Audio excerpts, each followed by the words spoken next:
গল্প আকাশধুময় পর্ব ৪৯ লেখা সিদ্ধার্থুল মুমতাজ। নীলাব্র তোয়াকে ডেকে বলল, এই যে ফুলটুসি, এদিকে এসো। তোয়ার তোয়ালে দিয়ে চুল মুছছিলাম। এবার তোয়ালটা বিছানায় ফেলে কোমরে হাত গুজে ফেলল। আমি ফুলটুসি? নীলাব্র তোয়ার দুই গাল আলতো করে টিপে আহ্লাদি গলায় বলল, নরম তুলতুলে গুলুমুলু ফুলটুসি আমার। তারপর তোয়ার কপালে ঠোঁট ছোঁয়ালো। তোয়া বিরক্ত হয়ে বলল, সরো তো, কেন ডেকেছো সেইটা বলো। আন্টি আঙ্কেলের জন্য এগুলো এনেছি, দেখো তো কেমন। ওয়াও, তোমার কাহিনী কি বলো তো, সবার জন্য খালি গিফট আনছো। নীলাপ্রা চোখ মেরে বলল, সিন্ধু প্রেম নাটকের চেক পেয়েছি যে। ও এই ব্যাপার, কি এনেছো দেখি। শাড়ি আর ব্লেজার। কিন্তু আন্টি কি এত চকচকে রং পরে? অন্য রং পছন্দ হচ্ছিল না। আর মেয়েরা তো সচরাচর গোলাপি রঙই পছন্দ করে, তাই না? বাহ, মেয়েদের বিষয়ে তো ভালোই জ্ঞান আছে। গার্লফ্রেন্ড কয়টা ছিল? নীলাব্র ঢং করে মাথার পিছন দিয়ে চুলকাতে চুলকাতে বলল, ১৫০-২০০ তো হবেই, আর বেশি হতে পারে। ইসরে, আঙ্কেলের জন্য আর কি এনেছো? ব্লেজার, শার্ট পিস আর একটা প্যান্ট। শার্ট পিস আনতে গেলে কেন? শার্টই কিনে আনতে। আমি তো আঙ্কেলের মাপ জানি না, আর আঙ্কেল ফিটিং ছাড়া শার্ট পরতে পারে না। ও সুন্দর হয়েছে, কখন দেবে? এখন দেবো, আর আমাদের নতুন বাসা নেওয়ার কথাটাও বলবো। তোয়া বুকে হাত দিয়ে বলল, আমার কেন জানি খুব নার্ভাস লাগছে। নার্ভাস লাগার কি আছে, না মানে এতদিন ওনাদের সাথে থেকেছি, এখন চলে যাওয়ার কথা বললে যদি বকা দেয়। আন্টি আঙ্কেল এমন না, ওনারা আরও খুশি হবে। তুমি এসো তো ফুলটুসি। এই তুমি আমাকে ফুলটুসি বলবো না। নীলাব্র হা হা করে এসে দিল। লাইলা রান্নাঘরের দিকে যাচ্ছিলেন। তোয়া নীলাব্রকে একসাথে বের হতে দেখে দাঁড়িয়ে গেলেন। তোয়া নীলাব্র একজন আরেকজনের সাথে চোখাচোখি করলো। লাইলা সন্দেহ গলায় বললেন, কী রে, কিছু বলবি তোরা? আর নীল নাস্তা খেয়েছিস? নীলাব্র মাথা নেড়ে না বলল। লাইলা বললেন, কি তোয়া, সকালে 11টা বাজে, এখনও নাস্তা দিলে না ছেলেটাকে? দাঁড়া নীল, আমি আনছি। নীলাব্র লাইলার হাত ধরে বলল, দাঁড়াও আন্টি, একটু কথা ছিল। ও হ্যাঁ বল। নীলাব্র পিছন থেকে 2টা শপিং ব্যাগ বের করলো, লাইলার দিকে এগিয়ে দিয়ে বলল, তোমার আর আঙ্কেলের জন্য গিফট। লাইলা একবার তোহার দিকে তাকিয়ে দ্বিধাগ্রস্ত চোখে গিফটগুলো নিলেন। খুলে দেখতে দেখতে বিভ্রান্তি নিয়ে প্রশ্ন করলেন, হঠাৎ গিফট কেন? আগে বলো পছন্দ হয়েছে। সুন্দর, কিন্তু গিফট তো উপলক্ষে, এমনি দিতে ইচ্ছে করলো। প্রথম স্যালারি পেয়েছি তো। আঙ্কেলেরটা আঙ্কেলকে দেখাও, পছন্দ হয় কি না। টেনশন লাগছে, আমি কেন দেখাবো? তুই এনেছিস না, তুই নিজে তোর আঙ্কেলকে দেখাবি, অনেক খুশি হবে। নীলাব্র হেসে বলল, আচ্ছা। আর আমিও খুব খুশি হয়েছি, থ্যাংক ইউ। নীলাব্র আর তোয়া দুজনে হাসলো। লাইলা বললেন, আমার মেয়েটার জন্য কি এনেছিস? তো হাত উঁচু করে গড়ি দেখালো। লায়লা বিস্তৃত হাসি দিয়ে বললেন, আরে বাহ, অনেক সুন্দর তো। নীলাব্র সংকোচ কাটিয়ে বলল, আন্টি আরেকটা কথা বলার ছিল। আচ্ছা বল না। আমরা একটা নতুন বাসা ভাড়া নিয়েছি। লায়লা ভ্রু কুঁচকে বললেন, বাসা ভাড়া নিয়েছিস মানে, কেন? নীলাব্র মাথা নত করে বলল, মানে এভাবে তোমাদের উপর আর কতদিন চলবো, ভাবলাম নিজের জন্য একটা ব্যবস্থা করা দরকার। বাসাটা খুব বেশি দূরে না, রিক্সা দিয়ে যেতে 20-25 মিনিট লাগবে। ইচ্ছা হলে চলে আসতে পারবো। আমরা এখান থেকে চলে যাচ্ছি আন্টি। লালা মুখ কঠিন করে বললেন, এখানে থাকতে কিসের অসুবিধা? অসুবিধা নেই, তোমাদের আর কষ্ট দিতে চাইছি না। তাছাড়া শুধু শুধু এখানে কেন পড়ে থাকবো, আমাদের তো। নীলাব্র কথা শেষ করতে পারল না। লাইলা ধাম করে চর দিলেন। তোহা আর নীলাব্র বিস্ময়ে হা হয়ে গেল। লাইলা বললেন, খুব বড় পয়সাওয়ালা হয়ে গেছিস তাই না? নিজের দায়িত্ব নেওয়া শিখে গেছিস।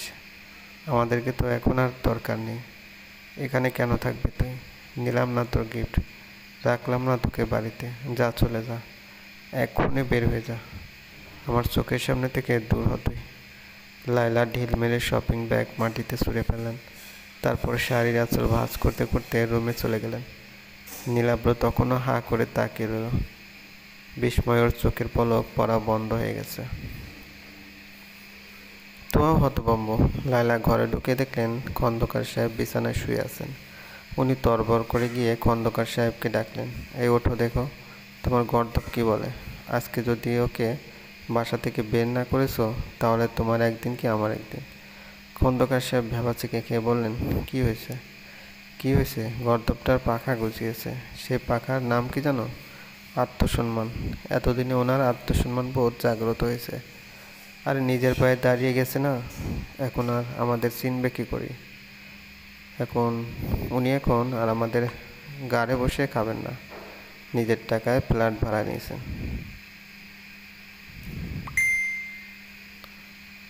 উনি এখন আর আমাদের ঘাড়ে বসে খাবেন না, নিজের টাকায় ফ্ল্যাট ভাড়া নিয়েছেন। কয়দিন পর বউকে নিয়ে ফ্ল্যাটে উঠে যাবেন। আমরা ওর কে? আমরা তো কেউ না। আরে ওকে গর্দভ কেন ডাকছি? গর্দভ তো আমরা নিজেই। এতদিন যে ওকে নিজের ছেলের মতো ভালোবেসেছিলাম, কিন্তু ও আমাদেরকে জীবনে আপনি ভাবতে পারল না। মা বাবা ভাবা তো অনেক দূরের বিষয়, অপদার্থ একটা। খুব আত্মসম্মান, তাই না তোর? আরে তোর আত্মসম্মান তোর পকেটে রাখ। আবার আমাদের জন্য উপহার এনেছে বলে লাগবে না তোর উপহার। সব নিয়ে এখান থেকে বের হ, না হলে মার একটাও মাটিতে পড়বে না। আত্মসম্মান? আচ্ছা, আমার খুব বড় আত্মসম্মানওয়ালা। নীলাব্র বাইরে দাঁড়িয়ে চুপচাপ কথাগুলো শুনছিল। হঠাৎ তোহার দিকে চোখ উঁচাতেই দেখলো তোহা কাঁদছে। নীলাব্র অবাক হয়ে বলল, তোমার আবার কি হলো? তোহা কাঁদতে কাঁদতে উত্তর দিল, বলেছিলাম না আন্টি কষ্ট পাবে। এবার দেখলে তো। তুমি এখনই গিয়ে ওনাদের কাছে মাপ চাইবে। আমি আর কিছু শুনতে চাই না। তো আন্টি তো এমন বলবেই, তাই বলে কি আমরা চুপ? বললাম না কিছু শুনতে চাই না। আন্টির মেজাজ তুমি খারাপ করেছো, রাগিয়ে দিয়েছো আন্টিকে। এবার তুমি ঠান্ডা করবে, জানি না কিভাবে কি করবে। গল্প আলোয় অন্ধকার, লেখিকা রোজা ইসলাম, পর্ব ৭, কিসমিস। টিয়া চোখ বড় বড় করে মৃদু চিৎকার করে বলল, কি? ড্যানিয়েল শয়তানি হেসে বলল, শুনতে পেয়েছো? চিৎকার করার কি আছে? টিয়া ভয়ের সাথে একটু দূরে যেতে যেতে বলল, একদম কাছে আসবেন না। আমি কেন আপনাকে কিস করব? চলে যায় এখান থেকে। ড্যানিয়েল টিয়ার কথায় পাত্তা না দিয়ে ওর আর একটু কাছে নিজের মুখ আনে কিস করার জন্য। তাতে টিয়া ভয়ে থাপড় মেরে বসে ড্যানিয়েলের গালে। ড্যানিয়েল চমকে যায়। টিয়া এমন কিছু করবে ভাবতে পারেনি সে। টিয়া ভয়ে থরথর কাঁপছে ড্যানিয়েলের গালে থাপড় বসিয়ে। ড্যানিয়েল বসে কিছুক্ষণ অগ্নিময় চোখে টিয়ার দিকে তাকিয়ে তাকিয়ে যেন চোখ দিয়ে ভস্ম করে দেবে টিয়াকে, কিন্তু সে নিজেকে কন্ট্রোল করতে পারছে না। শেষে ড্যানিয়েল তার রাগ ভাব অভিনয় আর ধরে রাখতে পারল না। টিয়াকে ধাক্কা দিয়ে বেডে ফেলে তার উপর উঠে বসে টিয়ার গলা চেপে ধরল সজোরে। টিয়া এই আক্রমণের জন্য প্রস্তুত ছিল না। টিয়া চিৎকার করতে পারছে না, হাত পা ছোটাছুটি করছে শুধু। আর ড্যানিয়েল টিয়ার গলা চেপে ধরেও চিৎকার করে বলছে, হাউ ডিয়ার ইউ, হাউ সাহস হয় কী করে আমায় গায়ে হাত তোলার? ড্যানিয়েল গ্লোবারের গায়ে হাত তোলার? আজ তোমার শেষ দিন, আজই। টিয়ার চোখে মুখে শুধুই বাঁচার আকুতি, তবে শ্বাসটা আর নিতে পারছে না। ড্যানিয়েল ছাড়ছেই না। টিয়ার চোখ বেয়ে মোটা মোটা অশ্রু জল গড়িয়ে পড়ছে, কিন্তু হাত পা ছোটাছুটিটাও আবার করতে পারছে না টিয়া। ড্যানিয়েল যেন তার শেষ নিঃশ্বাস ত্যাগ ত্যাগ দেখেই টিয়ার গলা ছাড়বে আজ, এক্ষুনি, এই মুহূর্তে। রাত প্রায় ১২টা। পিউ বসে আছে স্তব্ধের সামনে। স্তব্ধ এমন এক রুখা মানুষ, কিন্তু আজ সে অবাক চোখেই তাকিয়ে আছে আশফির দিকে। আশফি স্তব্ধের সামনে মাথা নিচু করে দাঁড়িয়ে আছে। যদিও স্তব্ধ কম কথা বলে, কিন্তু আশফি পিউ এর সাথে এমন কিছু করেছে শুনে চুপ করে থাকতে পারল না। রেগে স্তব্ধ লাল হয়ে বলল, এগুলো কি শুনছি আমি? আশফি কি উত্তর দেবে খুঁজে পাচ্ছে না। আমতা আমতা করে বলল, সরি ভাই। আসলে স্তব্ধ প্রচুর রেগে থাকলেও চিৎকার চেঁচামেচি করে না। সে শান্ত কিন্তু ক্রুদ্ধ স্বরে বলল, তোর সরি দিয়ে আমি কি করব? তুই একটা মেয়ের সাথে এমন ব্যবহার কি করে করতে পারলি? Same on you. আশফি এবার জোরে একটা শ্বাস নিয়ে বলল, আই লাভ হার ভাই। স্তব্ধের আর কিছু বলার আগেই কাঁদতে থাকা পিউ উঠে হন হন করে আশফির সামনে গিয়ে ঠাস করে আশফির বাম গালে চড় লাগালো। আশফির গালে হাত দিয়ে বোকার মতো তাকিয়ে রইল পিউয়ের দিকে।